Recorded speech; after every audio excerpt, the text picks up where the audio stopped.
Hi, I'm Lee Feinswag. I'm the editor of VolleyballMag.com, and normally I get to deal with this guy remotely, but here we are in the USA Volleyball Gym in Anaheim, California, with the busiest man imaginable, Dr. Chris, and it's that time of year, isn't it?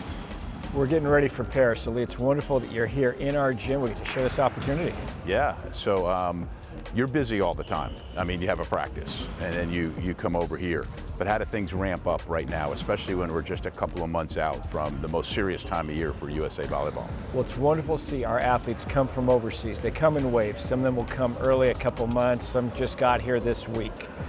And we get the opportunity to meet with them, prepare them for the games, prepare them for this next stage of their life. You not only treat injuries, you try to prevent injuries. And that's the single biggest thing right now, isn't it? It is, and that's a team approach. We have wonderful athletic trainers, strength conditioning staff, nutritionists. So as a group, we come together. Our athletic trainers are so good relaying with the athletes that we get information from overseas. We'll get reports of what's happening. So when they come to our gym, there's no surprises. We've already known what's happening. We're trying to figure out ways to either reduce the impact of past injuries or prevent future ones. I mean, these guys work so hard, the men and the women. Their practices start with, they get here, they have breakfast, they warm up, then they train and they play really hard. And then you think for the average person, the day's over. They head into the weight room, and then a lot of them hit the exercise bike. Like, they didn't get enough aerobic and enough exercise, but it's all part of the process. You're right, and I tell some of my younger athletes, you think, okay, the USA athletes just show up and start playing. That's not the case. They'll get here, like you said, an hour or two before practice, they'll stay afterwards. So for younger athletes, they learn, hey, there's a preparation aspect. So if they have to show up before their high school or club practice and stretch or do warm up, that's just par for the course. The more we do that work, the less risk of injury down the road.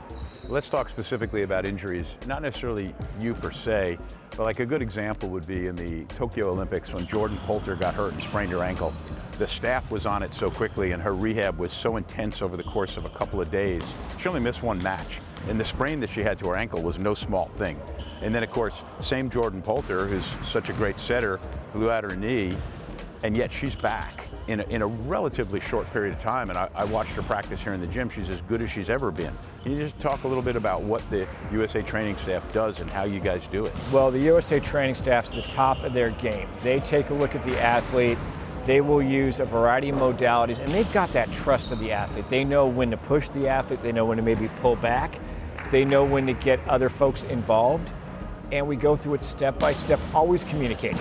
You know, one thing you'll learn is that we work well as a team, and we're always putting the athlete's best interest first. The athlete's a big part of that discussion. And plus, you have to have a trust with the coaches, like with John Spera and Karch Kiraly, and with the athletic trainers. They all have to be able to consult with you and trust in you, and vice versa, right? No doubt. So we have communication that's ongoing. Thankfully, most of the time it can be in person. There's times we'll get texts, but we're always talking. We're not trying to hesitate to put an athlete back. We want to make sure we're doing what's right for them and ultimately for the team as well. Well, exciting times. It is exciting times. It's always wonderful to see people back, and we just hope that from our end, we can put these athletes in a role where a medical issue is not going to make a determination. It's going to be their performance on the court.